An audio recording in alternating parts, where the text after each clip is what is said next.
Hey guys, Carl from Purple Moose Place. Today I'm going to be taking a look at Life of the Amazonia from designer Jamie Bloom and publisher Bad Comet Games. This is a sort of combination bag builder tile laying game in which you're sort of building a bag of different resources that you're going to use to lay out different terrain tiles, placing out animals and plant life on those terrain tiles to score based on different scoring conditions in the game, and ultimately, of course, to score the most points by the end of the game. Disclaimer, I was given a review copy of this game for the video, but as always, I will do my best to give you my own honest opinion on the game. With that said, let's head down to the table to see how the solo mode in this one plays, and then I'll meet you back up here to let you know what I think. When setting up Life of the Amazonia for a solo playthrough, first thing you need to do is choose which of the scenarios you're going to be playing with. For this video, I will be playing with Scenario 3, Primeval Forest. And this particular scenario doesn't have any unique setup additions, so I will set up the game as normal, but some of the steps of the setup will be determined by the scenario we're using, and I will explain that when I get to those steps. To set up a solo game of Life of the Amazonia using Scenario 3, begin by placing out the waterfall track board on the table. Next, I'm going to take the terrain tiles, give them a shuffle, and I'm going to place those out at the top of the screen, turning over the top 3 as an available pool to be drafted from during gameplay. Next, place out the 8 base animal cards that describe the sort of goal scoring conditions for each of the base animals in the game. And this is one of those points where the scenario you selected is going to matter for gameplay. And in this case, for Scenario 3, we will be playing with the D side, as noted down here in the bottom right corner, the D side of each of the 8 animals. So I'm going to lay those 8 animals with the D side showing in this location.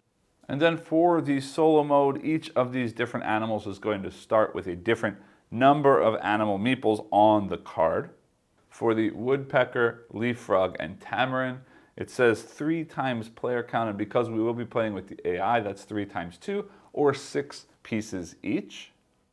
The toucan says 2 per player count, and the macaw and caiman both say 2 plus player count. Well, 2 times 2 and 2 plus 2 are all 4, so 4, 4, and 4 for those 3 animals. And then finally, the giant otter and the jaguar both say 1 plus player count, so they will each get 3 pieces on their cards.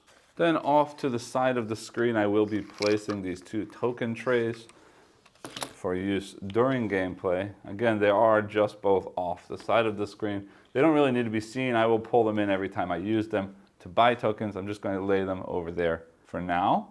Then 2 more decks of cards that need to be set up, the nature cards. First, starting here with the insects cards, giving them a good shuffle.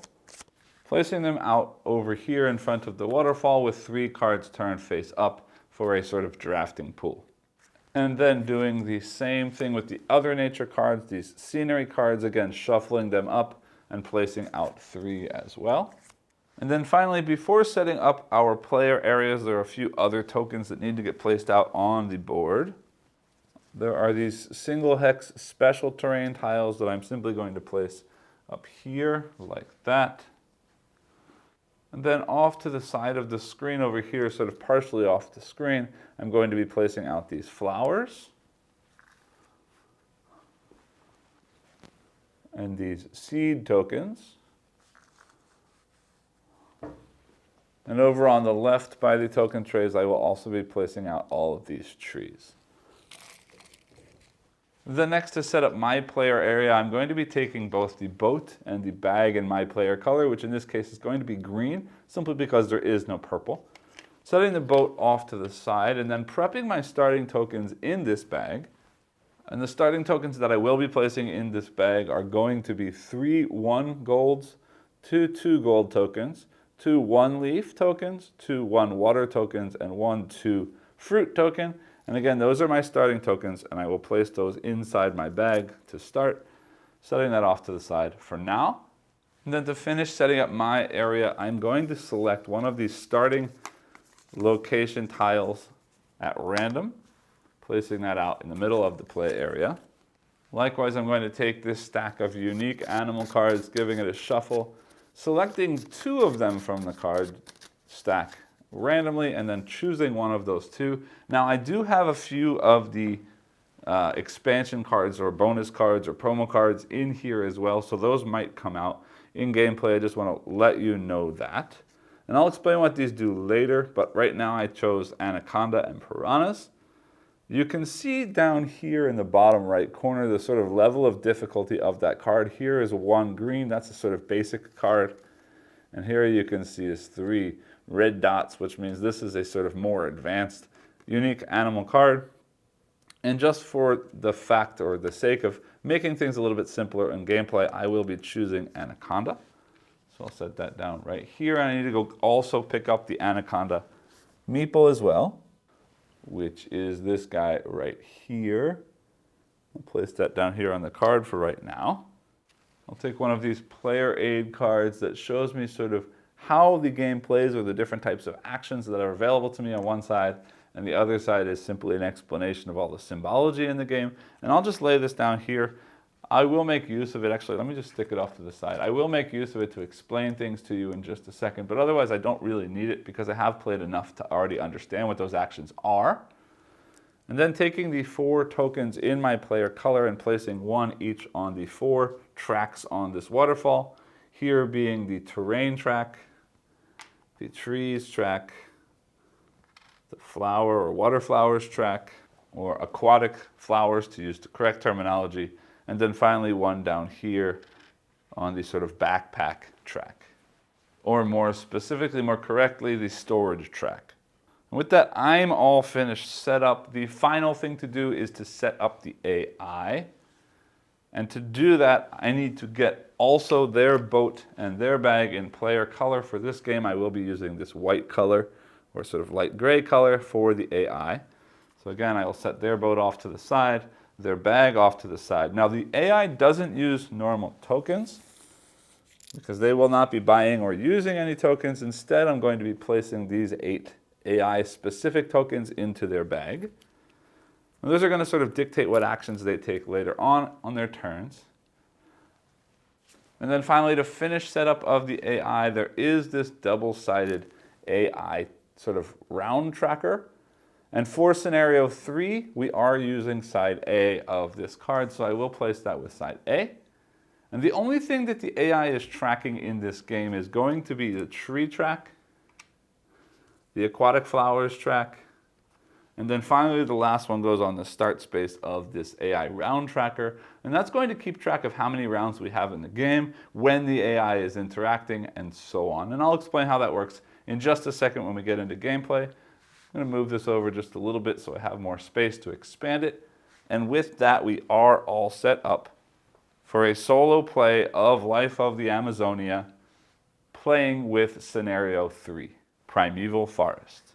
So let me go ahead and walk you through how the game plays, and then I will reintroduce the scenario, give you the little story blurb, and explain how sort of the scenario sets up my goals for this play as well as the scoring goals for a win condition.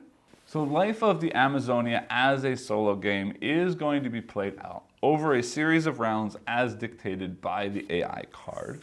And taking a look more closely at that AI card, you will see a number of circles. Basically, at the end of each of my turns, I will be moving their token 1 space forward on this track, and the second it hits this bell icon will trigger the end of the game immediately, and I will go into scoring.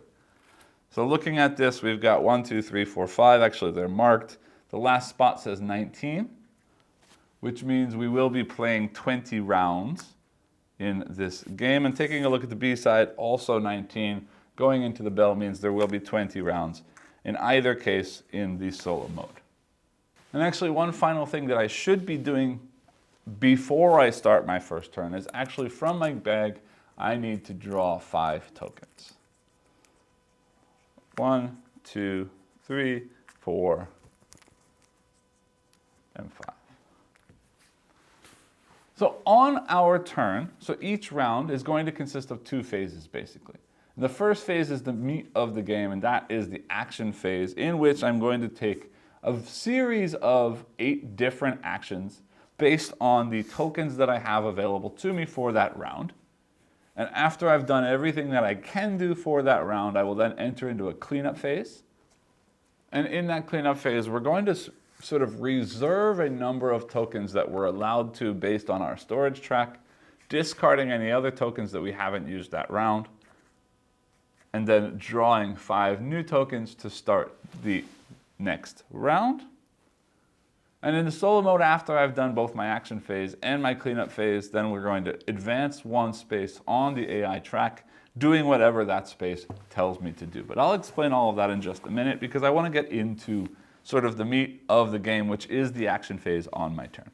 And the way the action phase is, I'm going to be using a variety of these tokens to take as many actions as I can afford out of a total of 8 possible types of actions.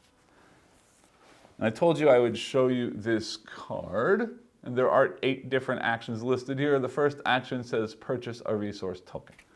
So you'll see, again, off to the side of the board, we've got these different trays of tokens.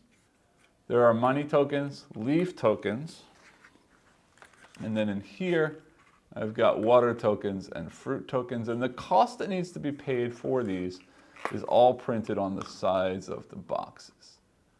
So I hope you can see that to buy a level 2 water token, I need to spend 3 money. 6 money gets level 3, 9 money gets level 4. Same for fruit, 4 money for 2, 7 money for 3, and 10 money for 4. For money itself, 2 money gets me a 2 money, 5 money gets me a 3, 8 money gets me a 4, and for leaves, 3 for 2, 6 for 3, and 9 for 4. And I can buy as many of those as I want to, spending the money that I need to spend in order to buy those tokens. And any tokens that I buy are placed into the discard pile in my boat. And this boat will get placed into the bag as soon as I'm out of tokens and need to draw a new token. Everything in my boat gets dumped into the bag. In addition, any coins that I spend, any tokens that I spend for this action or any other action get placed into that discard boat as well. The next action you can see on here is placing a terrain tile. And placing a terrain tile means I get to select from one of these 3 tiles. But before I can do that, I need to pay a cost and move up 1 space on this track at the top here. This is my terrain track as marked here by the icon. And this first space costs 1 leaf, and then these 2 is 2 leaves, 3 leaves, 4, 5, 6, and 7 leaves on the board. I pay that cost, I move my token 1 space forward, and then I can draft any one of these 3 terrain tiles at the top. And when I draft a terrain tile, there's no rule about what is allowed to touch what, except that I need to connect at least 2 hexes here to at least 2 hexes on my board. So at least 2 hexes need to touch. So I can do that, or that, or that, and so on, but I cannot connect like this such that only 1 tile or 1 hex is connected. But otherwise, I can place them on there in any orientation that I'd like to, very often setting up patterns and shapes based on the different ways that the animals are scoring, and also from these cards over here that are going to give me additional scoring goals at the end. The next action is the place an animal action. And the place an animal action is going to allow me to take one of the basic animals that are out on the board and or my unique animal, paying the cost as necessary, but also placing out the animals in the locations that they're sort of allowed to be placed. So let me sort of clear off these meeples for a second, and I will pick up all of these cards and show them to you close up so you can see, because I want you to see that every animal has several different things. It has a cost that you need to pay in order to get that animal. It has a specific type of land type that it needs to be placed onto, and then it has a unique scoring system for that animal for that playthrough based on the side of the card that you've played. So here we got the woodpecker. In order for me to place out a woodpecker, I need to spend 3 fruit and 1 leaf. And it's worth mentioning here, I didn't mention it before, but anytime that I pay a token to pay a cost on something, if I've spent more sort of point value of that kind of token than I need, that will get discarded, except for if I can sort of spend a lot of something for a single action. Means, for example, if I was getting animals only and I spent 6 value of fruit, I can use those 6 to do 2 animals because that is the same action.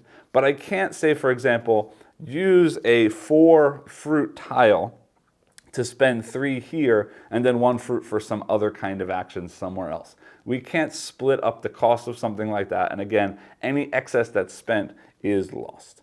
So the woodpecker is a small animal. It is a single hex animal, and it must be placed on a forest hex.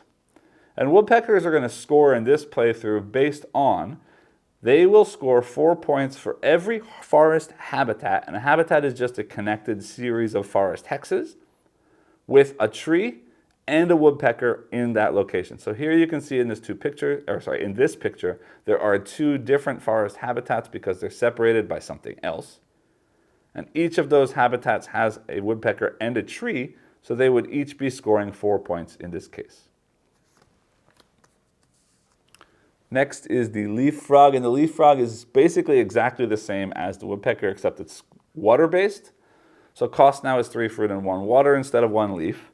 It gets placed out on a water hex, and it's scoring based on water areas or river habitats that have an aquatic flower and a leaf frog on them. So just like the woodpecker, except now we're in water with water flowers and frogs instead of in forests with woodpeckers and trees.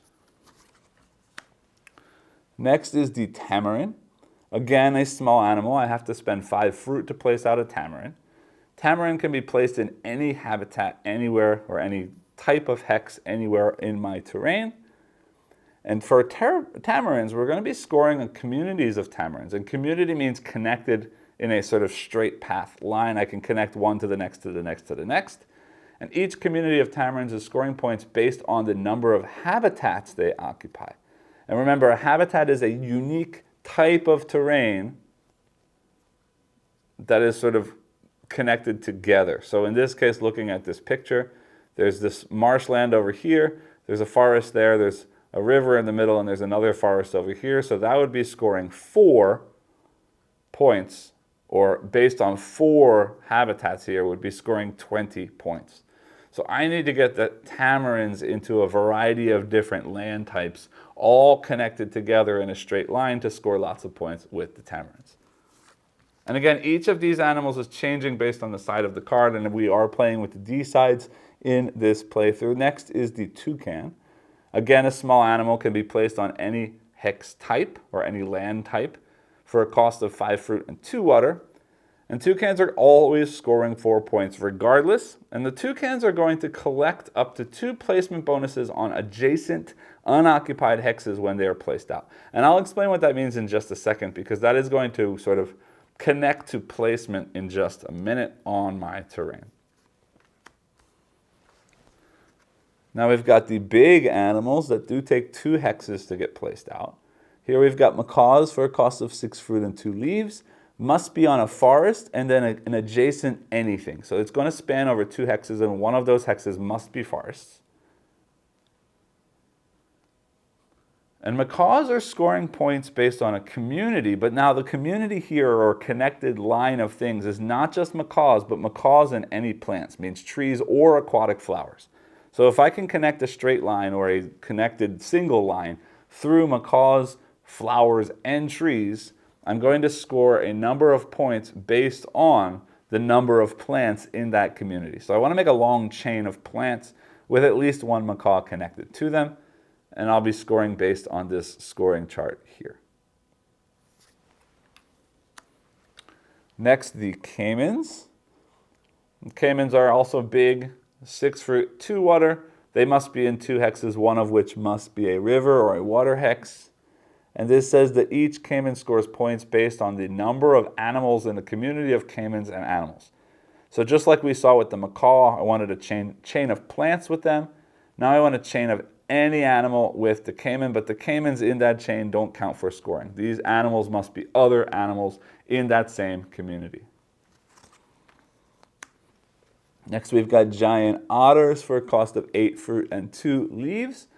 They need to be in 2 hexes. It doesn't matter what type, but they both must be the same type. And the giant otters are going to score 3 points for each habitat that is 4 hexes or larger and adjacent to the habitat where this giant otter is. So I want lots of different kinds of habitats around the giant otter, but they have to be at least 4 hexes in size in order to score. The maximum point for that one, it says, is 15. So I can only have 5 different terrains around it. Finally, the last big animal is the jaguar. Must be placed in 2 hexes, one of which is a marshland. And the jaguar says here, each jaguar scores 15 points if it is not adjacent to another jaguar and all 8 adjacent hexes around it are occupied. And that means by a plant, means a tree or a flower, or another animal that is not a jaguar surrounding it, and then it will score 15 points. So those are the basic animals. Again, paying the cost of the animal printed on the card, I can take the animal and place it out into my available terrain spaces, so long as the hex type that it is being placed on matches the one that shows in the top left corner of that animal's card. And I mentioned with the toucans that there are going to be bonuses on these hex. So let me show you that in just a second as I'm cleaning this up. The bonuses are icons that are printed on the map hexes. And normally, when we place anything onto that hex, means an animal or a plant onto that hex, we're going to be doing whatever it shows. So you'll see on the tile that I'm starting with, there are several icons. If I cover this, I'm going to get 1 seed token, and I'll explain what those do in just a second. If I cover one here with a hand like this, it lets me draw 1 more token from my bag. And if I cover this X like this, it will allow me to remove from the game 1 token from either in my hand or in my discard pile. The toucan, however, is going to let me play adjacent to those. So if I place a toucan here in this center space, I can then activate up to 2 bonuses on adjacent hexes. So I could place here and activate any 2 of those 3 hex, or 2 of those 3 bonuses on that hex. The next 2 actions, number 4 and number 5, are basically the same thing, placing a tree or placing an aquatic flower, so I'll explain those together. Both the trees and the aquatic flowers have their own tracks here on the waterfall, and in either case I need to pay the cost as I did with the terrain track in order to move my token up 1 space on that track, and then taking either 1 flower or 1 tree and placing them anywhere out in my terrain that I'd like to, except that a tree must always be placed in the forest and an aquatic flower must always be placed in the water. And those are not really doing anything on their own, except that some of the things are going to be scoring based on where those trees and flowers are placed in my terrain. It's also worth noting here, because I didn't do it before, there are some icons that are printed on the track. The ones at the bottom, every time I land on that space, I will take what it shows here. So all of these icons here are taking 1 seed. All of the icons here are drawing 1 more tile from my bag. And up here you're going to see a couple of unique ones. These 2 cards in a purple hex means that I can refresh any 2 things in this row, or in the terrain row. And that means removing them and then replacing them from the supply. And these green hexes with a small hex inside them are going to allow me to take one of these special terrain tiles. And these special terrain tiles are all going to be 1 hex of either forest, water, or marshes. And I can simply just add those into my terrain tableau anywhere I would like to. And it's worth mentioning again that those terrain tiles can either be placed to extend my terrain, in which case it has to touch 2 hexes just like a terrain tile would normally do, or can be placed on top of an empty hex that's already in my terrain, changing the terrain type of that terrain. The next action is to take a nature card, and there are 2 different types of nature cards in this game. There are insect cards and scenery cards. The insect cards are going to be basically one-off bonuses that you can get, so I'll show you the 3 that we're starting with. This one is going to reduce the cost of one animal by 2 fruit for this turn that you buy that card. This one is going to simply get you 1 seed and 1 draw of a token from your bag. And this one is going to get you that 1 trash ability to remove 1 token from the game from either your hand or the discard pile. And scenery cards, the other kind of nature card, is going to give you generally some kind of other endgame scoring bonus that you could potentially score on if you buy that card. And but all of the nature of cards, as you point out here, the cost of buying a card is the cost down here printed, and it's always going to be paid in water. So in this case, birds and herptiles, which means in this case the caiman and the frog are the herptiles, the woodpecker and the macaw and the toucan are birds. I'm going to be scoring, if I had this card, 2 points for every pair of bird and herptile. The hatchlings card says 2 points for every woodpecker that I have at the end of the game. And froglets here, 2 points for every leaf frog that I have at the end of the game. And again, to buy those cards, I simply need to pay the cost of water that's shown in the bottom left corner. My next action is the final track that you see on the board, which is expanding storage down here. The cost again here is going to be paid in water, and the number printed above it, 1, then 2, then 3, is the number of tokens that I can hold in storage between rounds. So currently I can only keep 1 token, and any other tokens I don't spend will be discarded whether or not I use them, because I can only have 1 storage. But as I upgrade this, I can hold 2 tokens between rounds and then 3 tokens between rounds. And each time I move up here, you can see the gray hex with the X in it means I do get to trash 1 token from my hand or discard as I do that. And again, that just lets me carry over more tokens from round to round so that I can build up bigger numbers to get some of the bigger animals and so on. And the final action of the game are buying sort of bonus abilities, and those are all printed right here on this track. For 4 gold, I can do this relocate action, which lets me move a tree, a flower, or an animal from one location to a different location in my terrain area. But when we do this, we do not re-trigger, or we do not trigger the placement bonus. I can remove from a placement bonus and then later on get something new that goes on there and reactivates that placement. But in the relocate action, if I place on top of a bonus icon, it will not trigger that bonus. Then I can spend 5 coins to simply trash something from the game, 7 coins to take one of these special terrain tiles, and finally 3 leaves will get me 1 of these seed tokens. And seed tokens are simply just wild tokens. Means I can spend any number of seeds that I have in my sort of supply, and I can only ever have 4 at any one time, so I should keep spending them so that I can get new ones. But I can spend them in place of coins, leaves, water, or fruit to sort of meet the cost that I need if I don't have enough tokens to pay for something. So these are just wild resources that can be used in place of any of the other 4 resources.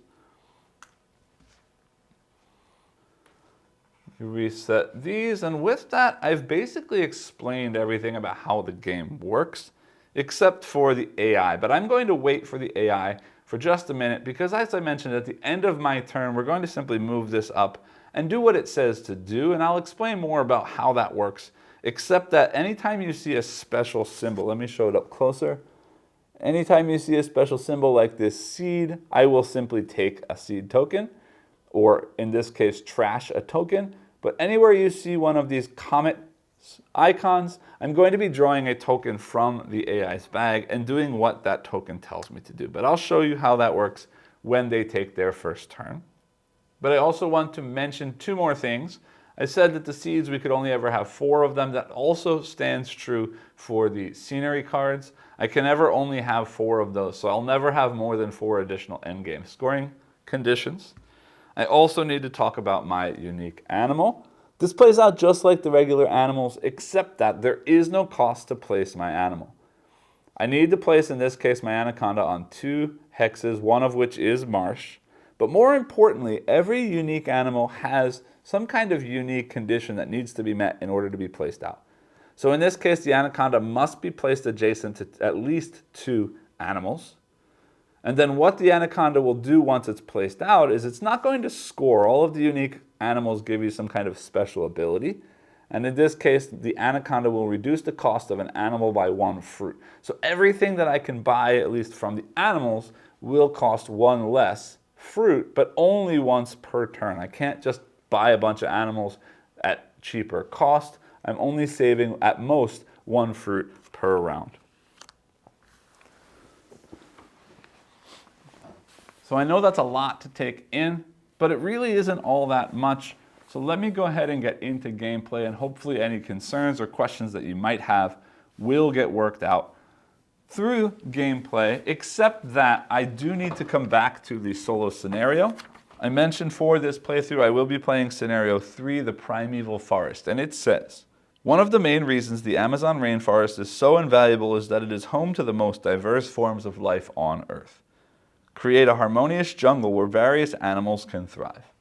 Now I said already that we do use the side D cards for this scenario and side A of the AI card, but the final additional rule in this scenario is that when I'm doing my final scoring, which is normally going to score based on all of these animal conditions, any of the sort of final scoring conditions I have from the scenery cards, then also scoring points based on the numbers printed on each of the tracks, sort of the final number that I've either passed or I'm standing on top of at that time. And then 1 point per any seed that I have left. In addition to those normal scoring points, I am going to be losing 20 points for each animal type that I did not place out in my jungle. So I need to have at least one of each animal in my jungle in order to not lose points at the end of the game. So this scenario is pushing me to have a variety of animals. It means I want to place out as many of these different animals into my area as possible to avoid losing points. Now, if I focus on one animal and get a ton of points to make up for the loss in points, that's a little bit okay. But I really need to do my best to get at least one of each animal out into my jungle for this play. And the score thresholds are 70 points is going to be a win, will get me a bronze.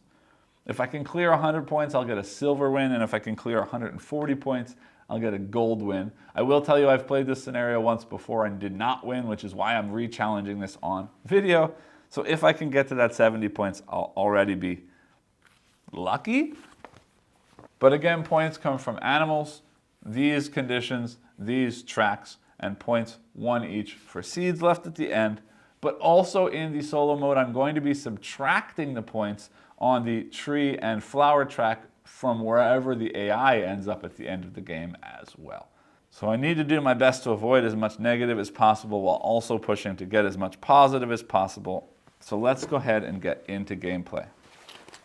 So knowing that I need to get one of each animal means I need to focus on sort of everything, because I will need leaves, I will need water, and I will need lots of fruit to get these big animals out on the table. So I need to start pushing to get as many tokens as possible. Expanding terrain may or may not be important as long as I have space to put all of the things out. I know my anaconda is going to help me get animals for cheaper costs, so I'd like to get that out as soon as possible. It means I want to get 2 cheap animals out, then place an anaconda out, if possible. I also want to start my engine quickly. It means I want to upgrade tokens quickly, and then I want to start sort of culling off or trashing out as many of the low numbered tokens as possible so that every round I get big numbers, so I get big stuff every round, because I'm going to be drawing 5 tokens every round regardless of sort of how upgraded I am. Looking at the extra scoring conditions, this is scoring based on the number of frogs, this is scoring based on the number of birds, and this is scoring based on pairs of birds and sort of lizards, or herptiles as it says, which means amphibians and reptiles. But if I get one of everything, that's only 2 reptiles, or 2 herptiles, means I only get 2 pairs from that one. And I'm only going to have 1 bird and 1 frog. I might get more, but at least I'm going to have 1 bird and 1 frog, which isn't going to score a ton. So I might sort of try and refresh those or wait to see what happens there before I try and get any of that stuff. So I'm starting with 3 money, 1 water, 1 leaf, and 2 fruit. Now 2 fruit's not going to be enough to get me anything animal-wise because I need at least 3, but that might be the token that I save in storage for this turn. I definitely need trees for some stuff. I definitely need flowers for some stuff. And I know that macaws want chains of all kinds of plants. So I'd like to put trees and flowers close to each other, or at least make sure that they end up close to each other. So I might as well use that water to take a flower for sure. And if I put that on this hand space like that, it means I can draw another token, but I'm actually not going to do that because I'm going to wait until I have more powerful stuff in my hand or in my bag before I use that icon. But I will use 1 leaf to take a tree and put that here covering the seed, getting myself 1 seed token. Because that seed and that 2 fruit does make a 3 fruit that will let me get a frog or a woodpecker later. Now I've got 3 gold to spend. And 3 gold's not going to do me a bunch. 2 gold will get me a 2 gold chip. Here, let me show you again real quickly. With 3 gold, I can get a level 2 leaf, a level 2 water, or a level 2 money. Now, getting the money might not be a bad idea because then I start having bigger money, and if I start trashing away the smaller ones, that's great. But then I'm wasting 1 coin because I have 3. So I might as well get a 2 water or a 2 leaf. Leaves are getting me trees and terrain tiles. Water is getting me flowers and these cards. Right now I think leaf is what I need to focus on. So I'm going to spend those 3 coins to take 1 level 2 leaf. And again, I can't spend this level 2 fruit by itself, so that is the 1 token I'm storing. So for the end of my cleanup, for the end of this round, I'm going to draw 5 more tokens. 1, 2, 3, 4, 5, like that. That's the end of my round. The AI is simply moving their thing forward 1 space, which is nothing for right now. And I go into the next round. And I've got 4 money, 1 leaf, and 1 water. Sorry, I forgot. When I spent the 1 water, I should have moved up to here. And likewise, when I spent the 1 leaf to get this tree, I should have moved up like that. 1 water this time is not going to do anything for me over here, but it will get me a frog. So let's start that way. I'm going to spend 2 fruit, 1 water, and a seed to be another fruit to take 1 frog. Frog goes on water, has to score based on areas or habitats that have a flower. I've already got my flower here, so I'll put a frog there, which says draw 1 more token from the bag. My bag is currently empty, so I need to draw from an empty bag. That means I take my boat, I dump the boat back into the bag, and now I will draw 1 more tile, and I draw 1 water. Not great, because I don't have anything to use that for, but it could be the one that I save for next turn. Then I do want to expand my world, because I'm running out of space, and I've got 1 leaf, so I'm going to spend my 1 leaf, move up on this track, and take a terrain tile. Now I know that the giant otter wants to be in a world that's adjacent to things that are at least 4 hexes big. So I'm going to take this one, because if I place this one here like that, this green is 4, this blue is 4. So if I place the giant otter over here or over here, it's going to be adjacent to 2 4 hex areas, and I can continue to expand on that later. That gets flipped over. So now I have 4 coins to spend. If I want to spend all 4 coins, I could get 2 level gold chips. For 4 coins, I could get 1 level 2 fruit, which is going to be important, but I could also spend 3 to get a level 2 water or leaf, but then I waste 1 gold because my storage right now only holds 1 token. So I'm going to spend all 4 to get 2 level 2 golds. And I don't know if that's a good idea because it may be filling my bag with too low level stuff, but I certainly need more money if I want to buy some higher level stuff. So that's the end of my turn. I'm drawing 5 more tokens from the bag. 1, 2, 3, 4, 5, like that. Cool. AI moves forward 1, nothing happens again. All right, then I realize I'm going to have a little bit of a problem with the caiman because they want to be connected with animals in a row. And they need to be in water, and the only water I have is over here. But the problem with that becomes, then they're not adjacent to animals. And there's going to be an animal here, and there's definitely going to be an animal there. So I want some more water over here, but I want more water over here such that it's connected to the yellow and not to the blue so that it's a separate piece of water. I might as well right now, because I have 2 fruit and 1 tree, 2 fruit and 1 tree. Ah, I need 3 fruit. Hold on, that's not enough, but it will be in a second. But it will it? It will. I want to, I want one of these 2 terrain tiles. I don't know which one yet, although these are not bad either. But yeah, I want one of those 2. And I think this one. So I'm going to spend 2 leaves, and I'll show you why in a second. 2 leaves to take this one.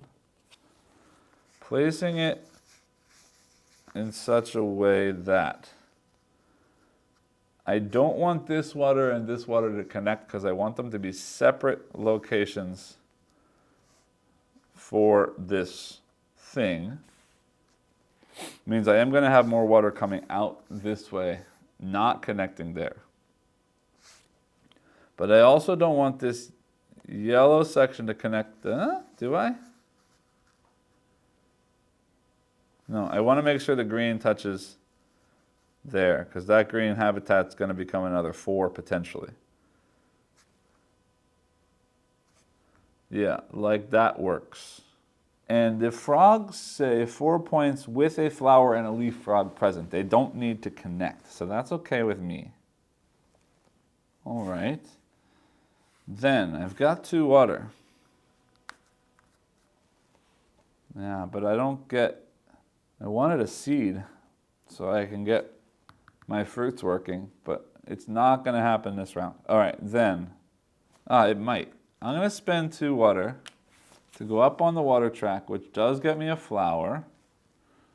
And I could put a flower in the same area here, but if I put a flower over there, and eventually extend this water to place a frog in that water, that would score again, which is good. And, then I want to, because I played that, I get to draw 1 more chip from my bag, which is a coin. Not great, but now I got 3 coins, 2 fruit and 1 leaf. 1 leaf does nothing for me because I need 2 to do anything with it, but I want to save the fruit so I can get animals later. I'm going to spend my 3 coins to get more water. A level 2 water. This fruit stays, this leaf unfortunately has to go away. That's the best I can do right now. This tracker moves up to our first comet space, so I will be drawing 1 token from the AI's bag. And the AI's bag tokens are going to have 2 sides. The first side you'll see an animal like this, which in this case is an otter. So they're going to remove 1 otter from the game. And then on the other side of that token, you'll see something else. In this case, we see the refresh 2 cards, and then the track that the AI is going to be moving up, which in this case is the flower track, and that goes into the boat. So I'm allowed to refresh 2 things. Again, I don't really love these cards, so I'm going to discard those and put out 2 new cards. full jungle is going to be scoring based on the number of unoccupied hexes. So the more empty space I have in my jungle, the more points I'm going to score. I don't know that I'm going to do that because I'm focused on animals this game. And then the next card here, Cold-Blooded, is scoring based on the number of herp tiles, which could be good because my special animal is also a herp tile. So I'm going to have at least 3 if I do everything I need to. And getting a couple more frogs or something simple might not be a problem. Let's see how that plays out. But that's 5 water, and I don't know if we'll have water. Also, I realized before taking the AI turn, I should have drawn my 5 tiles. My bag is empty, so I'm going to pour all of those back into the bag, drawing 5. And while I'm doing that, I want you to realize that my AI chip I placed in the AI's boat over here, I'm going to continue doing that until there are 3 of them in there, and then they will go back into the bag. So for at least 3 turns, the AI will always be doing something different. 1, 2, 3, 4, and 5. All right, we got 4 coins, 1 water, and 2 leaves. Okay. Then, it's not what I wanted, but I need a seed. I need a seed. So I'm going to spend 2 leaves. Yeah, you know what? I'm changing my mind a little. I'm going to spend 2 leaves to get a terrain tile and take this one. Because if I slot that in there like that,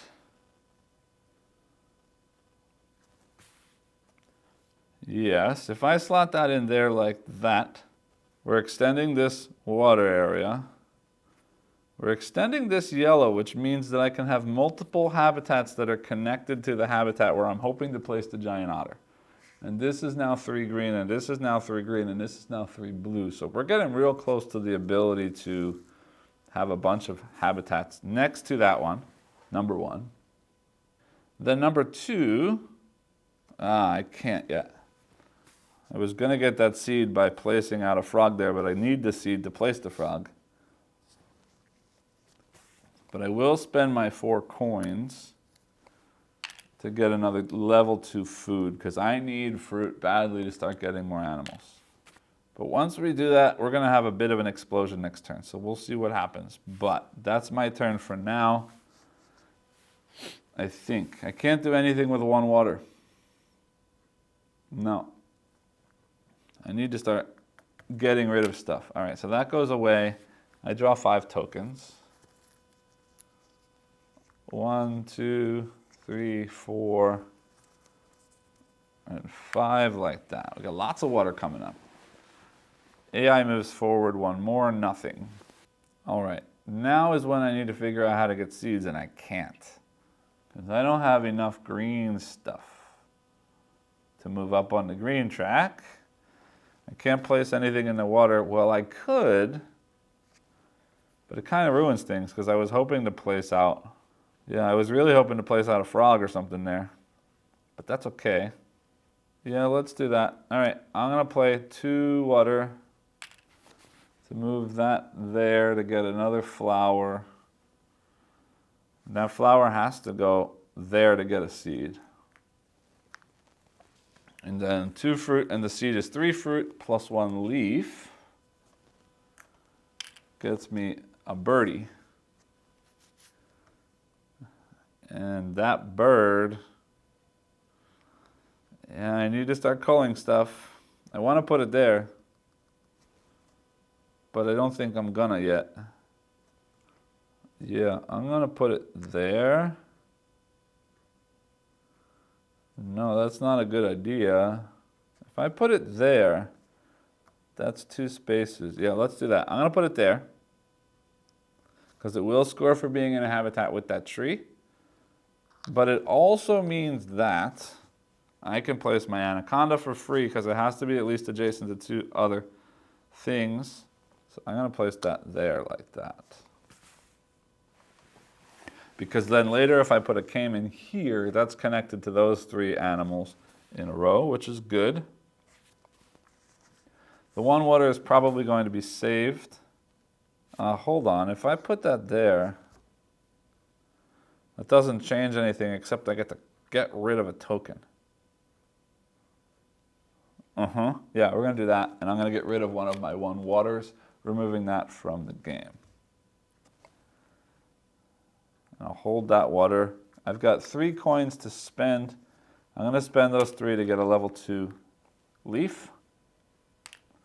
That's my turn. We draw 5 tokens. 1, 2, 3. Bag is empty. Dumping. 4, 5, like that. Gets me 6 coins and 3 leaves. Not horrible. Slides this up 1 more to get a seed. Yay. That 1 water is still useless. 2, 4, 6 coins is not bad. 3 leaves is not great, but I have a seed. Hold on, I should be refilling these and I haven't been. I'm sorry. Yes, I need to place out some trees. All right, let's do this. I'm going to spend 1 green and a seed for 2 to move up on a tree track, which gets me a seed and gets me a tree. And I'm going to put that tree up here because 2 things. Number 1, later if I put a macaw here, that tree is part of the chain or part of that community of that macaw, which is what I want. But also it covers up the compost or trashing action, so that 1 leaf is gone now. Then I'm going to spend the 2 leaves to move up on the terrain track, taking 1 more terrain. And I want to expand both this green and this blue, and I can do that with any of these pieces. Not this one. So this one or this one, because blue and green are touching. I don't really care which, because they'll both work. I'd love to get that hex in there, but if I do that, there's no way to connect that water and that green at the same time. But I could do that. I think, though, I'm going to take this one. No, that's backwards too. So it has to be this one. And I'll play it in like that, there. So now if I can get a giant otter there, it's going to score really well. Okay. 2, 4, 6 coins and a water. I've also got this seed that I can use to do 2 water to get fruit or for something else later. No, I'm going to save those. 2, 4, 6 coins. Ooh, but I can spend the seed as a 7. Yeah, let me do that. 1 seed and 6 coins gets me a level 3 fruit. Drawing 5 tokens again. 1, 2, 3, 4, and 5, like that. Not great. All right. Then, moving up 1 on here is a comet again, which gets me 2 frogs. And over here, they're going to get rid of the number 1 insect card and flower track. So they're going to get rid of 2 frogs. The number 1 insect card gets discarded. So let me move those seeds out of the way. Like that. Ooh, 2 water for a tree. That's not bad. Like that. And then, flower track, they move up 1. And I realized they should have done that the last time too, so they're actually at 2, not 1.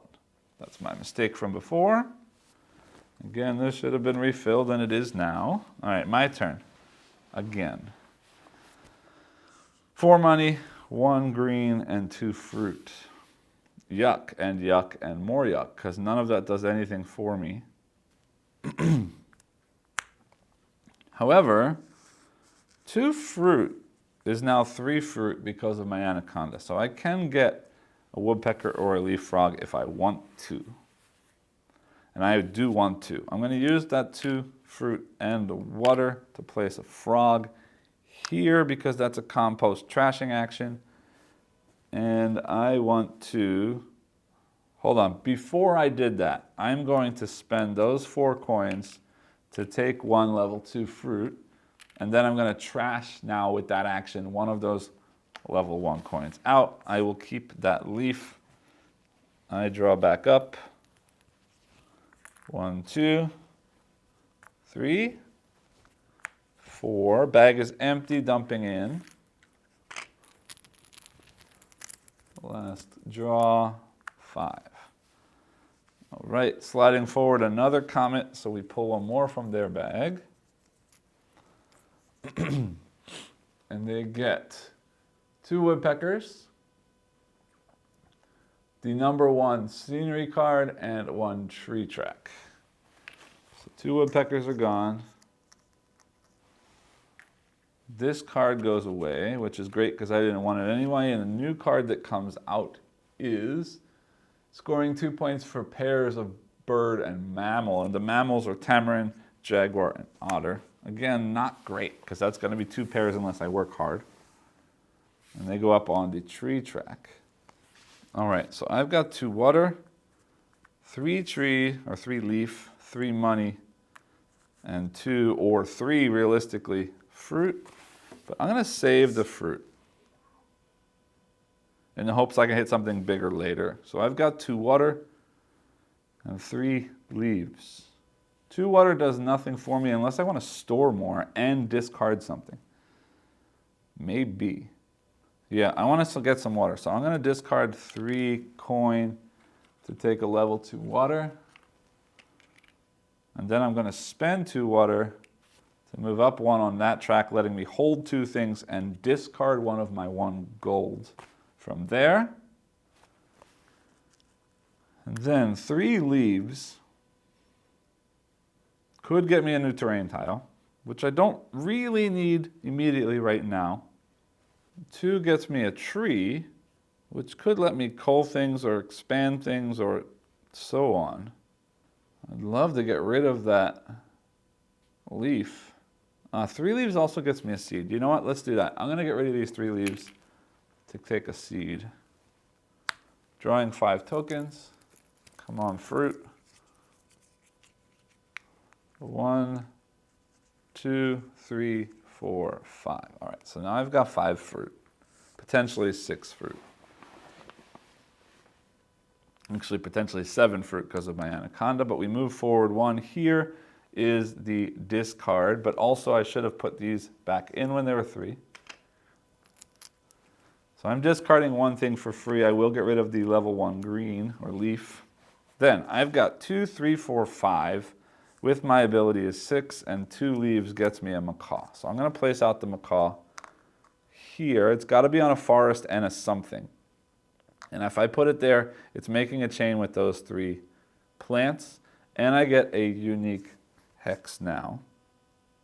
And I'm going to take a green and simply add it here because that makes another 4 hex piece that connects to this yellow one when I finally do get out a giant otter. So I did 3, 4, 5, 6, and 2 leaves. So I've got 5 coins left, which could trash something. Or could buy me a level 3 coin. But money's not that big right now. Yeah, it is. All right, I'm going to do that. 5 gets me a level 3 coin. I draw 5 more tokens. 1, 2, 3, 4. Empty. Dumping. 5. AI moves up, which is a comet.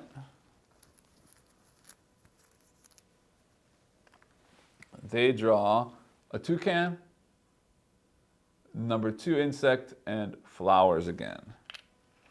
So 1 toucan goes away, flowers goes up, and level number 2 insect goes away, replaced with a 3 water that gets me a compost from my bag.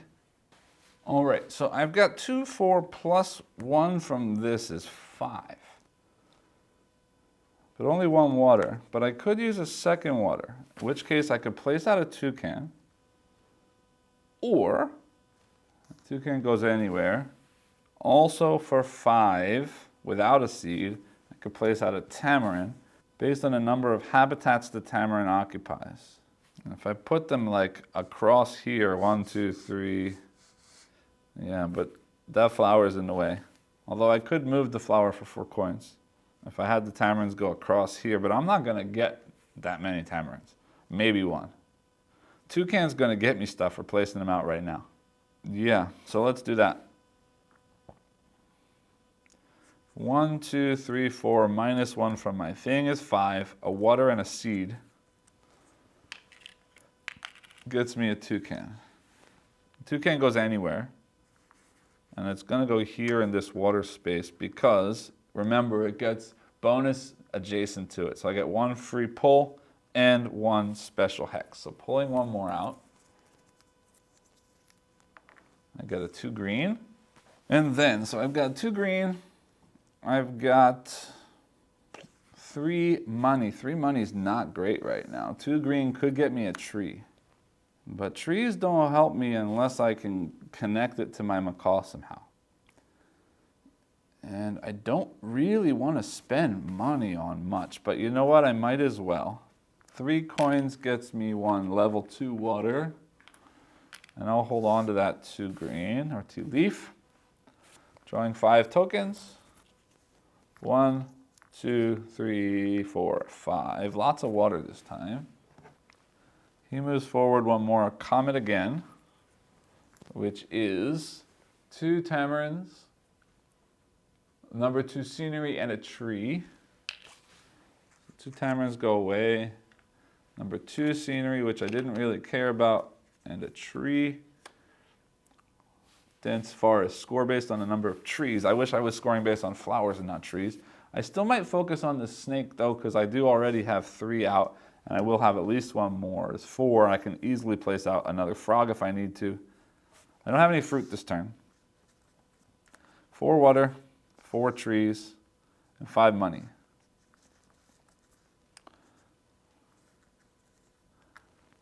I kind of want to expand them. Hold on, I forgot something. When I placed out the toucan, I should have expanded. So I am going to take 1 of these yellow tiles because that doesn't connect anyway. No. Hold on, I do get 1 more something, terrain-wise. What connects here? This water can extend.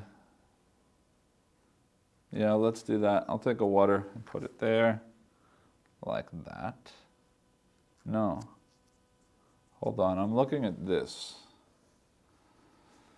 I want to put a green there. Yeah, okay. Now, what am I doing?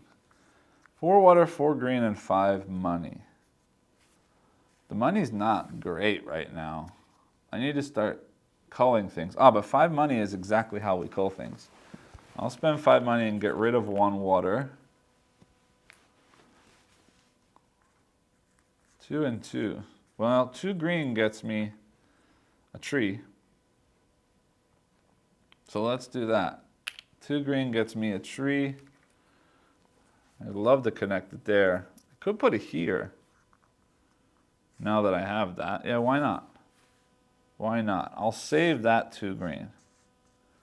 Then 4 water, it's a waste, but that's 3 water, pushes me up 1 more, which gets me a pull and a flower.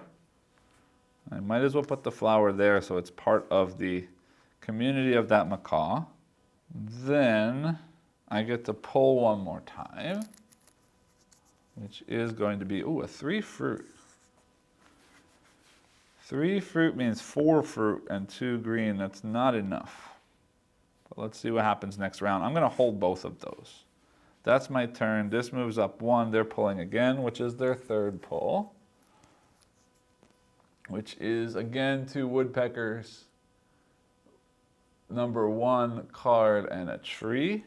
Number 1, what card? Scenery card. That goes away. 2 woodpeckers are gone. What do we get? Score based on the size of the largest forest, which right now is 4. I'll never score that card. And they go up once on trees. That gets dumped back in because that's 3 pieces. I forgot to draw at the end of my turn. 1, 2, 3. That's empty. Whoops. 4, 5. All right. Ooh, here we go. 1, 2, 3, 4, 5.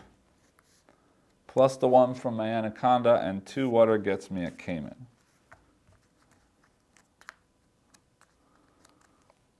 The caiman's going to score based on a community of animals, so I want to connect as many animals together as possible. And he needs to be placed in water and something else. Perfect. If I place that caiman there, they are all connected together, and I'm covering a draw. So I get to draw one more. A fruit.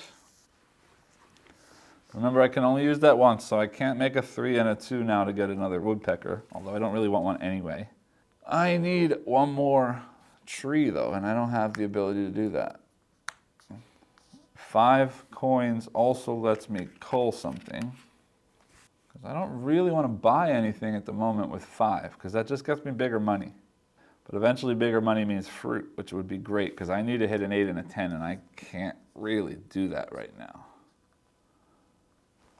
I'm going to save that tree, and I don't want to, but yeah, I'm going to spend that 5 coin to get a 3.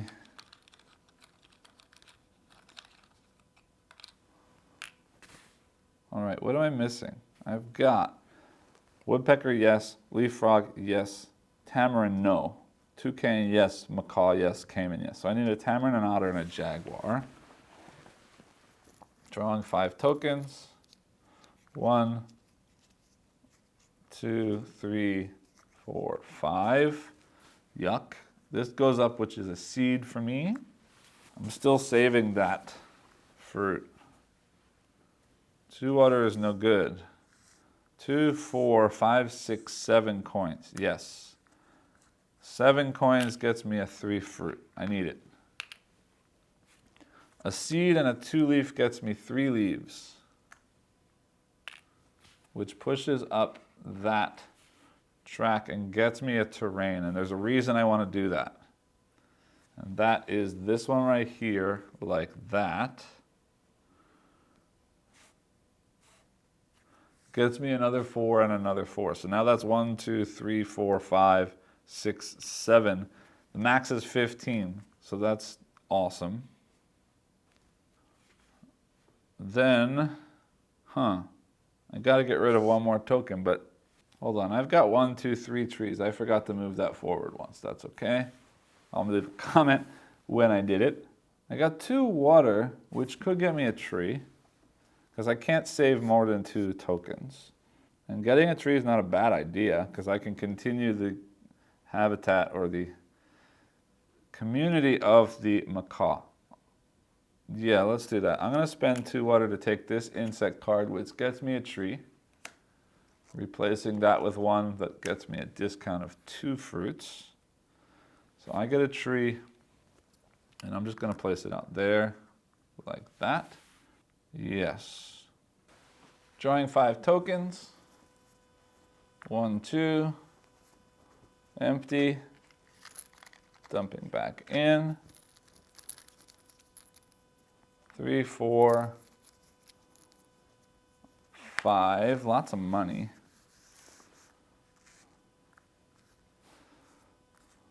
All right. They go up 1, drawing a token,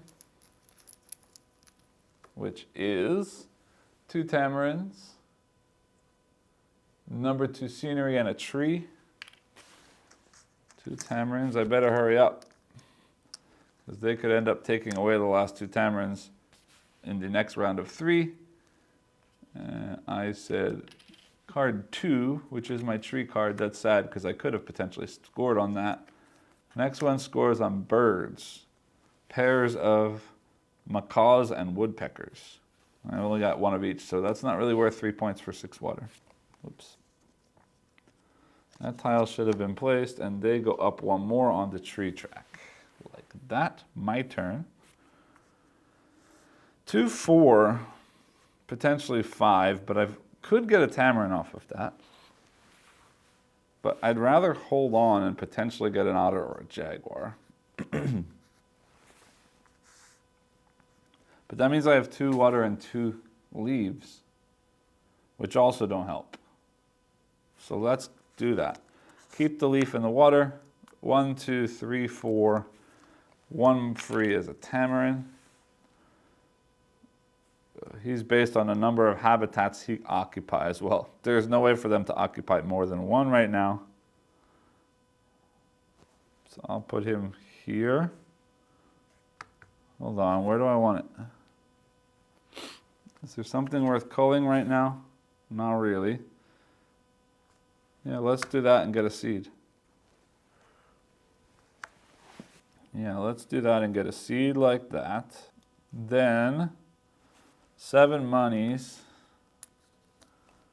gets me another level 3 fruit, which I hope to spend at some point. I will keep those 2. Drawing 5 new tokens. 1, 2, 3, 4, 5. Okay. Good. They move up another comet,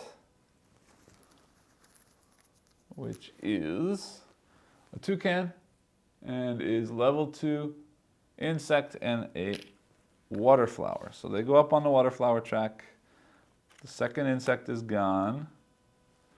Replaced with one that lets me discard and then also get the same type of token higher. That's awesome. It's like an upgrade. They're taking a toucan away. My turn. That's 3, 6. 1 for free. And a seed makes 8. And 2 leaves gets me my giant otter, which has to be on 2 matching terrain, which is there. And again, they're surrounded by 1, 2, 3, 4, 5, 6, 7 different four size habitats.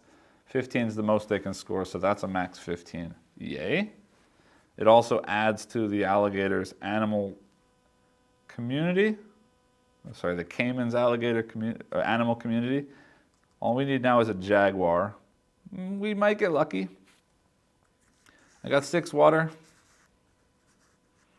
which could get me a thing. Forest is no good. Cold-blooded, scoring on heptiles. I've got 1, 2, 3, 4. I'd need 1 more out. I don't think it's going to happen, but it could if I put another frog out. But I could also go up twice on the water tracking. Yeah, let's do that. 2, 4, 6 goes up twice on the 3 track. Now, I didn't mention this before, and I should have. I'll leave a subtitle later. This seed is sparkling, means only the first person who gets there gets that. And the AI hasn't gotten there yet, so I do get it. So that's 8 points at the end of the game for getting there. I'm getting 2 flowers for moving up twice, and I get a seed for being the first one there. So I will place a flower there, and I will place a flower there, because that extends the plants in this macaw's community. 1, 2, 3, 4, 5, 6, 7, 8. Cool. That is the next threshold for points. That also means I'd love to have a frog there. But let's see what happens. I'm saving that too.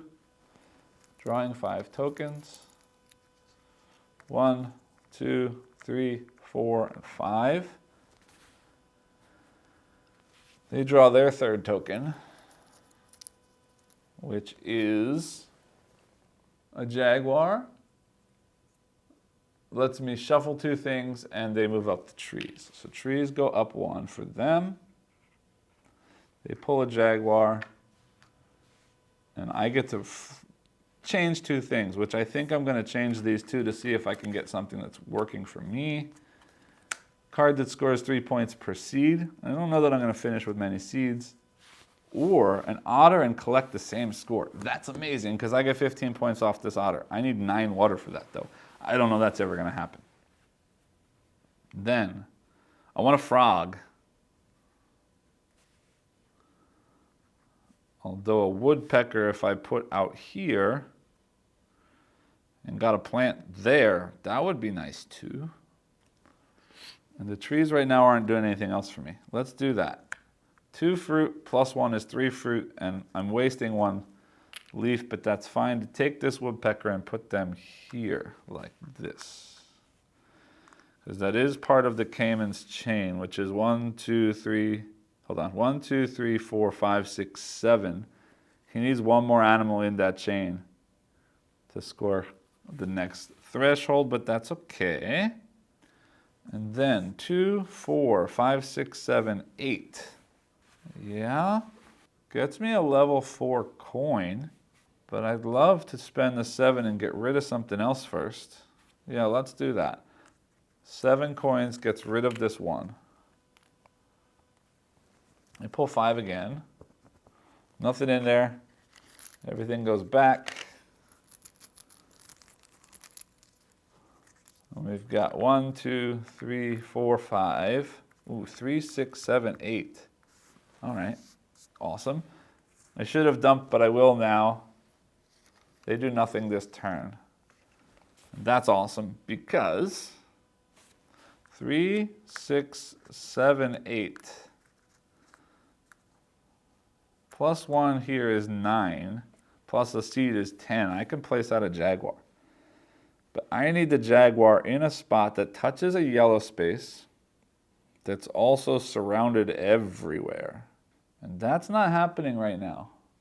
Yeah, that's not happening right now unless I turn something yellow. But to do that, I need 7 coins, which can't happen right now.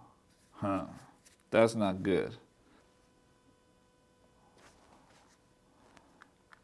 Well, 3, 6, 7, 8, 9. I'm 1 short. Because I can get a tree, but I have to use my seed to place there, which gets me a thing. And then I could change the terrain somewhere. But, yeah, that's not going to happen. Anyway, I need to place them out. So let's do it. 3, 6, 7, 8. Seed is 9. Discount is 1. Gets me a jaguar. Placing out somewhere that touches a yellow and something.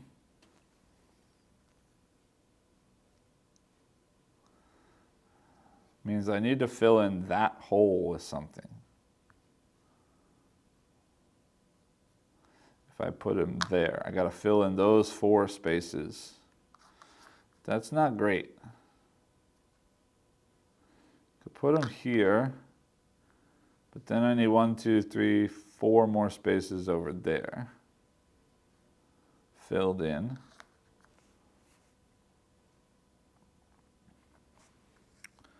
I put them here. No.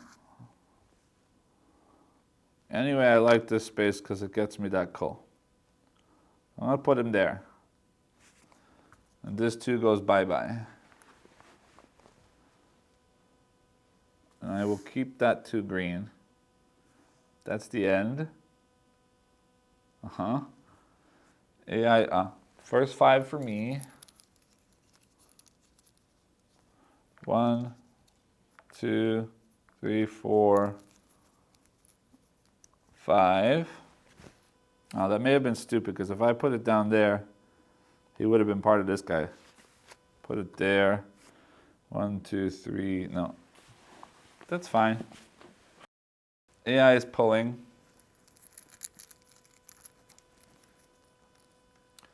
Two tamarinds, there's only 1, but that's fine, it's gone. Number 2 scenery and a tree. So seeds goes away and gets replaced with flora. I've got 1, 2, 3, 4, 5, 6 of those. That would be nice to have. That's 5 water for 7 points. And what did I say? Tree, right? Yes. They go up 1 more on the tree track. All right. Then we've got 3 more turns to do what we can do. 2, 4, and 6 is 10 gold. Well, I'm just going to use that 10 gold right away to buy a level 4 fruit. I don't know if we're going to get there, but I want it. 2 water does nothing, so I'm just going to hold it. Hold on, am I really doing that? No, I'm not. I'm not. Put that 4 fruit back. Because I'm good with animals, potentially. I want to fill in there to see if I can get this guy fixed up.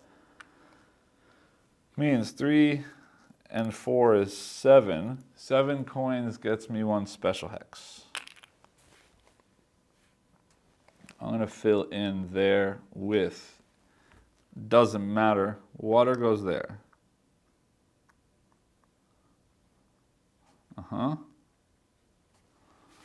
Then 3 coins does no good for me. 3 coins goes away. Ah, hold on. There's one small rule that I forgot to mention, and I just remembered it now, and I'm going to use it, is that I can spend any 2 tokens of any kind as 1 something. And no, I'm not. I'm not going to bother. That's stupid. All right. Then I get rid of, but I can place a tree there. Yeah, let's do that. All right, so the 3 coin and the 2 water are combined to make 1 leaf, and then 2 leaves makes 3 leaves. That goes there, gets me a tree and a seed. And I'll place that tree over here like that. I draw 5 more. 1, 2, 3, 4, 5. Okay. AI moves and draws again. Ah, wait a minute. That was them. I don't have that seed. But I do still have that. 1, 2, 3, 4, 5. Huh? I forgot again somewhere along the line. I think I may have moved them instead of me once before, but that's okay. We'll keep it like that. I have 1, 2, 3, 4, 5 trees. I've paid for them for sure. That's fine. Then AI draws again. And they've got a jaguar, a refresh, and a tree. So they go up on the tree track, so now I can't get that seed. But I did get that seed, so that's fine. Their jaguar goes away. And I can refresh things if I want to. I don't really want to, so we'll stop there. 5 fruit, 2 water, 2 leaves, and 2 gold. Which means I could place out a toucan. He scores adjacency to things. There's no things except these 2 down here and this discard, which I don't care. I want to fill in these spaces, though, to get this guy scoring. I really want that Otterpups copy, but I don't think I'll ever get that much stuff. All right, we're going to go for a leaf frog, which is kind of a mistake, but okay. 2 fruit plus the cheap plus the water gets me a leaf frog. I'll place him here, because that will score off these flowers and leaf frogs 4 points. Saving that fruit. And saving, yuck. No. Spending the fruit and the coin and 2 leaves, that makes 3 leaves. This goes here, assuming I didn't cheat. I get a tree. I shouldn't have, because I have 1, 2, 3, 4, 5 trees. This is my 6th tree. 1, 2, 3, 4, 5, 6 tree. Makes sense. I placed there to get 1 more thing that goes there. I'll put a tree there, or a forest at least, like that. I draw 5 more. 1, 2. Dumping back.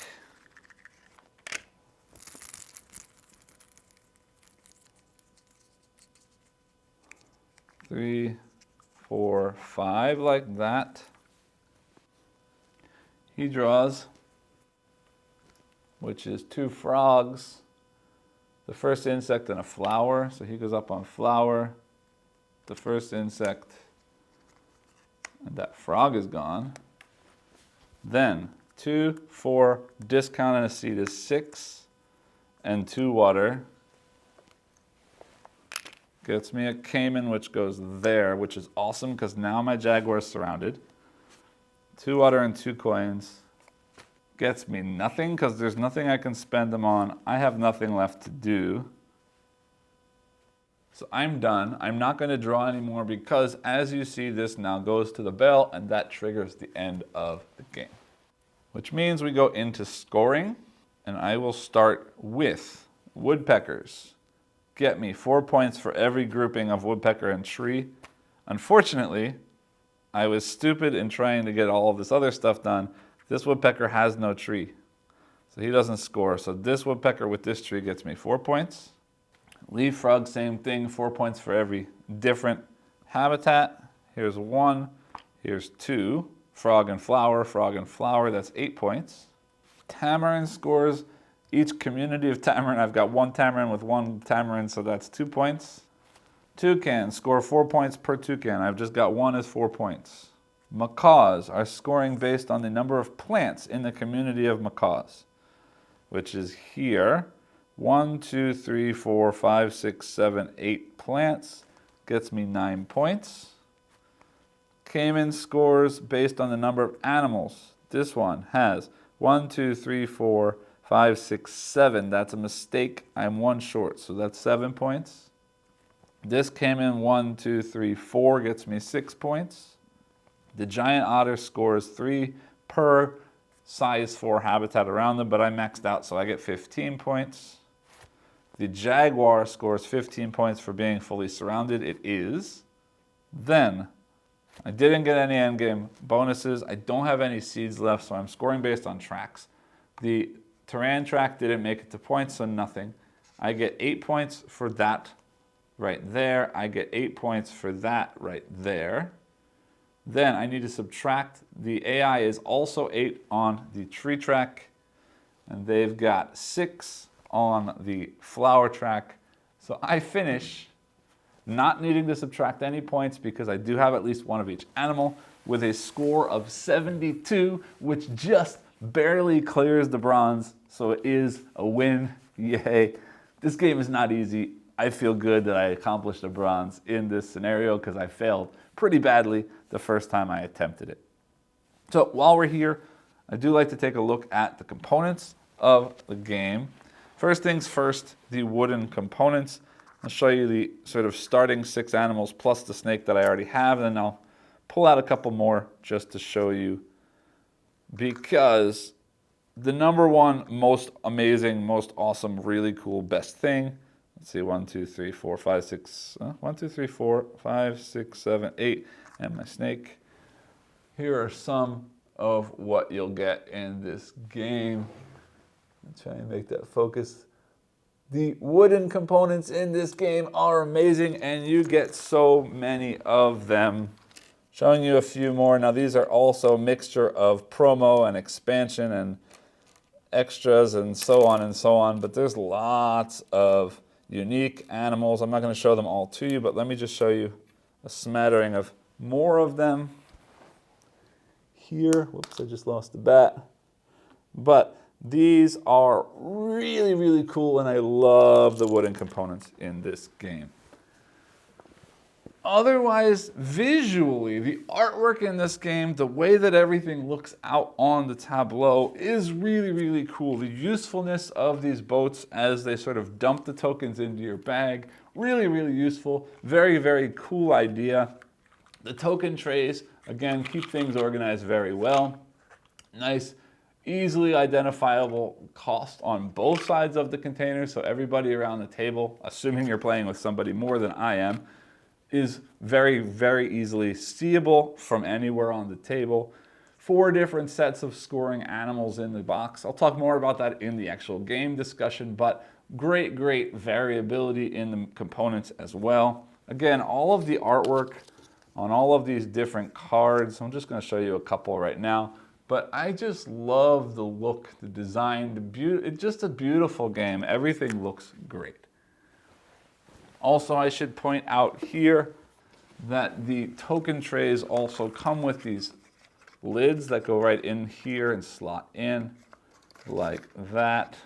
Well, maybe not as easy as you'd like, but it does work, and I'm trying to do this one-handed on camera, but they slot real nice, and now everything is super contained. Nothing's going to fall out or get unorganized in between gameplay.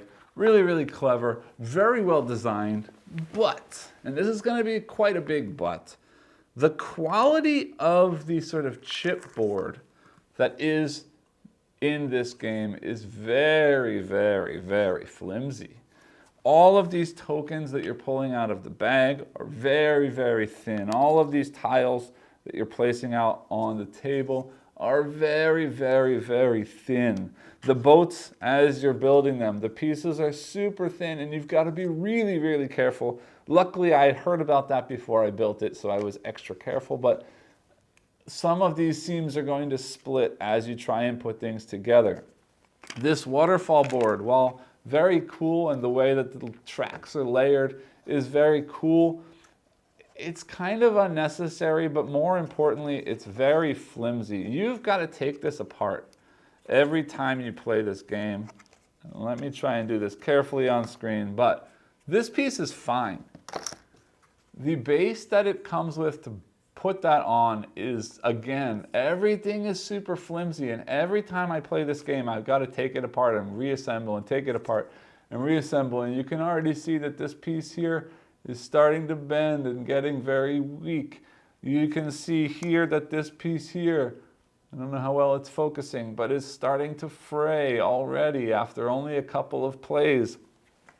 The quality of the chipboard in this game is unfortunately very, very thin.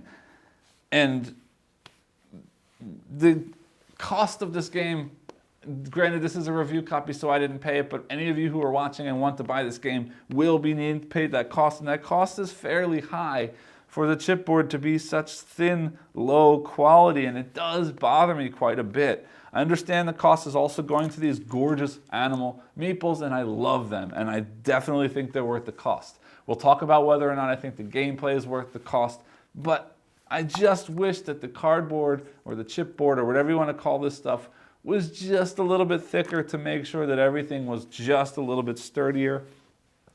The trees as well, they're all that same thin chipboard. Now there's two of them sort of wedged together and they stay built, so they are a little bit sturdier, but I just wish it could have been just that much thicker so that it would survive just that much longer.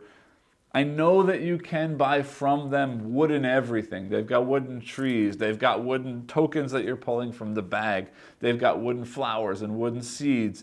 So there is an upgrade for this game, and I would say that it's almost required. Not required because I'm having a perfectly good time playing with this, but the quality of these things, again, is so thin that it bothers me, and I would love to have the wooden components, but to pay the cost of almost the entire cost of the game one more time to upgrade everything to wood probably isn't worth the cost, but could be if you enjoy the game a lot and it's something that you're going to hold on to and you want to last a whole lot longer. And I'll talk again about that when I get into my thoughts on the gameplay, because that is going to matter. If the game is a really good game and it's worth owning, then maybe you pay for it and you just kind of deal with it. But I just want to point out now that the thinness, the quality of the cardboard, chipboard, tokens, and so on is very thin, and that's very unfortunate.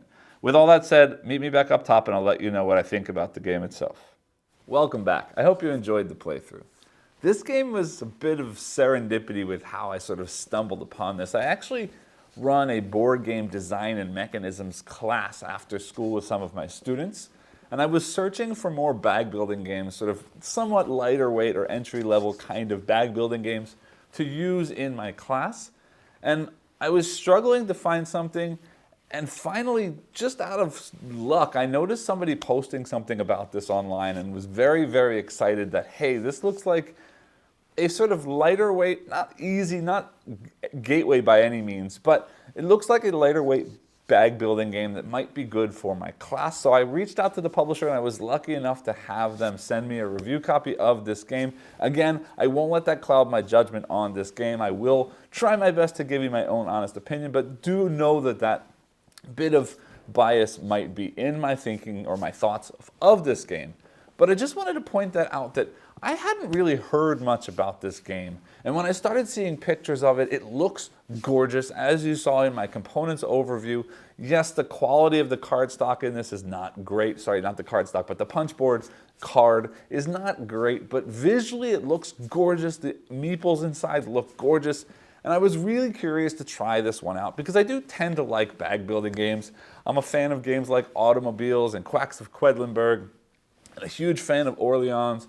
So I was very, very curious to see how this game, which kind of looked like a cross between something like Cascadia and bag building, might play out, especially in a solo mode. And I have to say that I am extremely happy that I managed to get a copy of this game and that I managed to try this game, and honestly that I managed to find, or that I stumbled upon this game at all.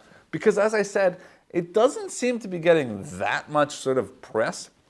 I did see it on a lot of the bigger channels, so it's definitely out there and it's definitely getting coverage, but it's not sort of plastered all over the place like a lot of other games tend to be. So I was very happy to have stumbled upon this game because, wow, I'm really, really enjoying what's happening in this game.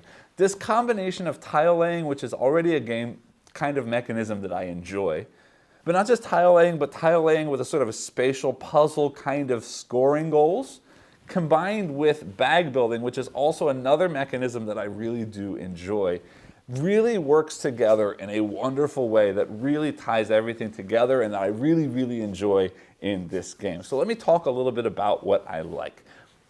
First, focusing on this bag building mechanism. This is similar to a lot of other bag building games where you are spending resources to buy new resources to put into your bag that you're pulling out later to do things with as you're playing the game. And it works here not that much differently than other places, except here you've got four main resources in the game. One of which is basically just used to buy new tokens to put into your bag to play through. And this is an interesting thing to me because while yes, you can use the gold to also do some of those extra bonus actions that are printed on the score tracks or the tracks on the waterfall, for the most part, you're using gold to buy more gold, to ultimately buy better chips for the water, the leaves, and leaves and the fruit tokens. And this is interesting to me because it sort of is an engine, as most bag builders are, that you're sort of trying to work up to better, higher level tokens that get you more stuff later on in game. But it's kind of like a dual engine where I need to sort of work to get more money to get more stuff later, but then ultimately that money becomes less and less useful as the game progresses, so you kind of need to start culling more and more of that money away so that more of the fruits, more of the leaves, and more of the water tokens are coming out in later rounds so you can get more big combo-y kind of stuff happening later on. Because each of those three other resources, the leaves, the water, and the fruit tokens, are going to be used for other things, right? The water is primarily there for placing out flowers and for getting the nature cards, which are going to be one-off sort of bonus abilities that you can get, or continuing other endgame scoring conditions, which are going to be really important if you want to aim for those higher scoring levels at the end of the game. The leaves are going to be used for adding more tiles to your sort of terrain area where you're going to be placing out those plants, where you're going to be placing out those animals. So you really need to do that. But also the leaves are going to be used for placing out trees in your forest areas. And then you've got the fruit. And the fruit is going to be used for placing out the animals, which is where the bulk of the scoring in this game is going to come from. And this really works in an interesting and unique way because you kind of need to focus on certain pathways to score to maximize the points in those pathways that you're doing in order to score a lot. Because if you go too broad, you're not going to hit any of the high point scores in anything. But at the same time, you can't really just focus on one resource because some of the animals require a little bit of water or a little bit of leaves, right? And the animals always need to be placed somewhere, so you have to grow some terrain at least. You might not always place trees, you might not always place flowers, but again, not placing trees doesn't mean I can't follow leaves because I need the leaves to build the terrain. Not placing the water flowers doesn't mean I don't need water because I need to also focus on getting some of those endgame scoring cards or getting some of those once-off abilities that are going to get me bigger things than I would have otherwise. So I do need to pay attention to all water, leaf, and fruit tokens at some level. If I focus all on water, I need a little bit of leaves to do some stuff. If I focus all on leaves, I need a little bit of water to do some stuff. And this balance of how much fruit do I really need, how many leaves do I really need, how much water do I really need, and then how can I make use of my coins in the best way to not fill up my bag with gold, but to also have enough gold to get some of the bigger valued point tokens or bigger valued tokens to use later in the game. And this balance is really, really, really fun. And there's something else here, and that is the culling in this game is incredibly important because you're only pulling 5 tokens per turn regardless of what you've got in your bag, except for the occasional pull 1 bonus sort of ability that you can trigger from the map or from certain cards or tracks. But you've got to find a way to make those 5 tokens become stronger as you move on. And just by throwing stuff in your bag isn't going to do that because you're going to continue to pull the lower valued tokens as well. And that's going to sort of pad out your stuff with things that don't really help that much. So culling is incredibly important in this game. And that's interesting to me because I tend to be the guy in a deck builder game or a bag builder game that just likes to add more stuff in. And I don't pay that much attention to culling so long as the stuff I'm adding in works with the stuff I've had before. But this game really forces me to focus on culling or I'm going to be in trouble moving forward. So this is interesting to me because it really forces my brain to think in ways that it doesn't normally think in, and it feels good to make this engine and make this sort of system work the way that it needs to work to do well in this game. And I really enjoy how everything is tied together and how much it really makes you focus on balancing things while also sort of focusing on certain scoring pathways as you're playing the game. So then there's the other half of the game. There's this tile laying game here as well, which I happen to be a big fan of tile laying and spatial puzzle kinds of games. So that's great too. Because now I need to pay attention to how big or how small do I want my land, my territory to be? How many different habitats do I want to have in there? How big should each of these habitats be? And then every time I play the game, I'm going to be playing with the same animals, but there are 4 different scoring conditions and then an additional 1 or 2 if you've got the extra promo materials. But there are 4 different types of scoring for each of those animals. So every time you play the game, the way that those animals are going to score is just a little bit different. So I need to lay out my terrain in just the right way so that I can place those animals in just the right way to maximize efficiently the sort of scoring conditions of each of those animals and how they all tie together with each other. Because I also need to pay attention to what kind of terrain is coming out. I need to pay attention to what kind of tokens am I putting into my bag and also what kind of tokens are coming out of my bag.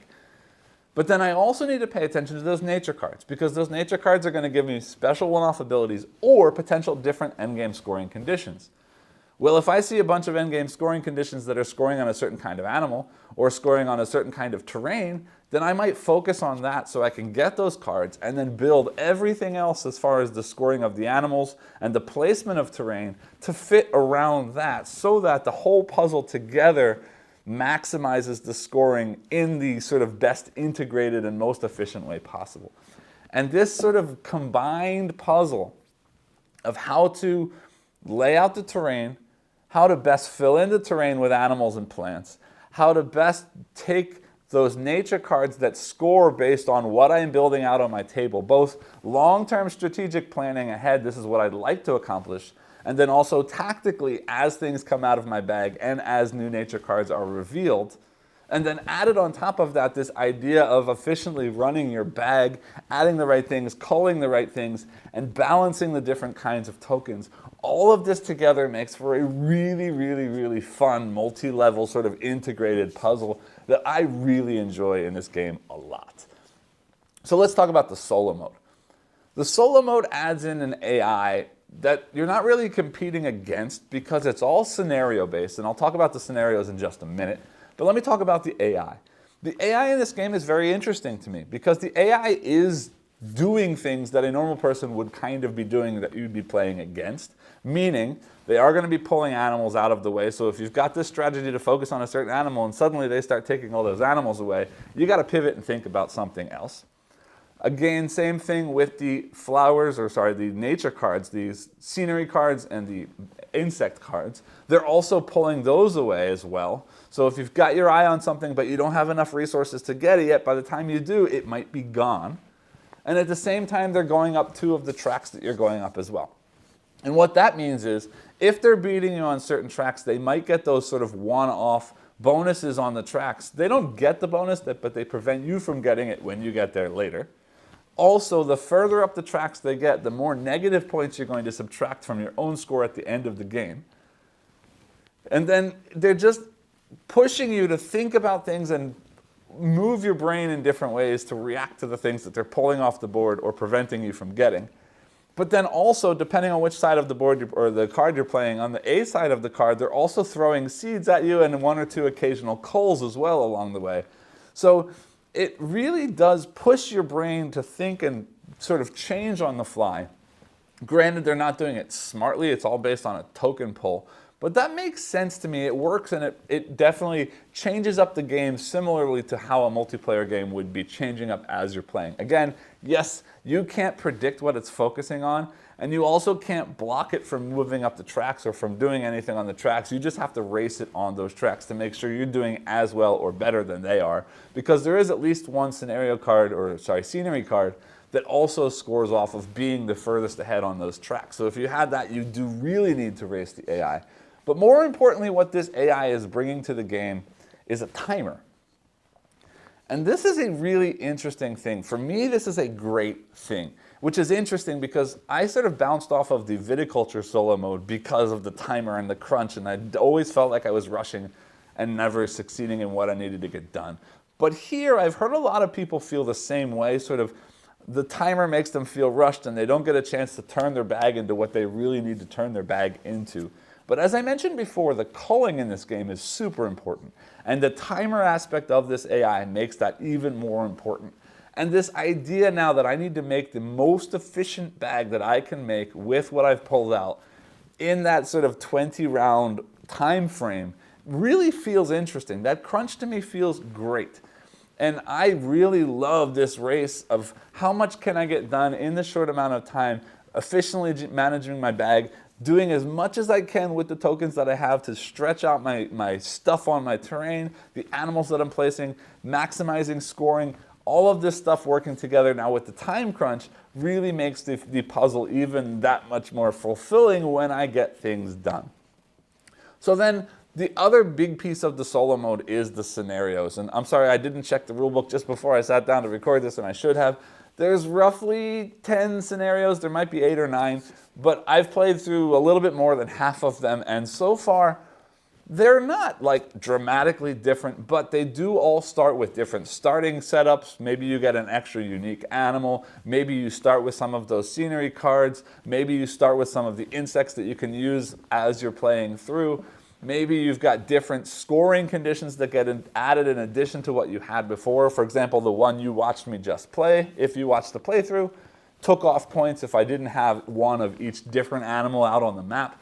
So it does push you to try new things and play with the game and tweak things in different ways that you might not do otherwise, and I appreciate that in a solo scenario setup because for me, I don't often try new things unless I need to try new things. So I always welcome a solo scenario set that sort of pushes me to try to score different ways or to try different pieces of the mechanisms in different sort of connected ways in a solo mode. And this one does that here. And I really enjoy this. I look forward to playing the remaining scenarios that I haven't gotten to yet. And I'm really, really enjoying this. Now, each of those scenarios offers a bronze, a silver, and a gold level of scoring thresholds. And I'm going to tell you this game is not easy. Now, once I've gotten into it and I've really started playing it and really understanding how the culling system works and is necessary, I do usually hit that bronze threshold. I think I've scored just under half of the time I've gotten over silver, and I've never come anywhere close to gold. Every silver win that I've had is like just over the silver threshold. Gold looks to me to be amazing. You have to be really good at this game, really efficient, and really, really get maybe even a little bit lucky to hit those gold thresholds. But having them there is cool because I'm assuming that they're there because somebody has hit those scores, and that's sort of like the best they've ever done. So now they're challenging you to get that score as well. So I assume they're all doable, but wow, are they high, and wow, is it going to take some time to get there. I'm really loving this game. Again, I love the variability of the scenarios. I'm looking forward to retrying some of the scenarios that I've gotten bronze so that I can push better up and hopefully get to the silver level as well. I can see this game continuing to hit my table. It is a nice sort of Gateway Plus kind of bag builder game. If somebody's not ready for Orleans yet, but Quacks or something like that is something they've gotten into and can enjoy and do enjoy playing. Maybe if they like something like Cascadia, I think this is a great sort of next step to try and pull more out of those gamers or to introduce slightly more sort of interconnected game mechanisms. I'm loving this game. Who might not like this game? If you don't like all of these different mechanisms working together, if that feels like it's overwhelming, this might not be for you. Also, again, as a solo player, if the idea of a timer is stressful and doesn't feel like something you're going to enjoy, especially in a game where you're sort of building an engine and you might not have enough time to do everything you want to do, this one might not be for you. But again, I really love what the timer is doing and the sort of stress that it pushes on me to do things better than I've done before. I'm enjoying this game a lot. I think I've said pretty much all I have to say about this game. I hope that this video was helpful. As always, I do ask that if you did enjoy this video, please remember to like, subscribe, and click the bell icon below, and I'll see you all next time. Thanks.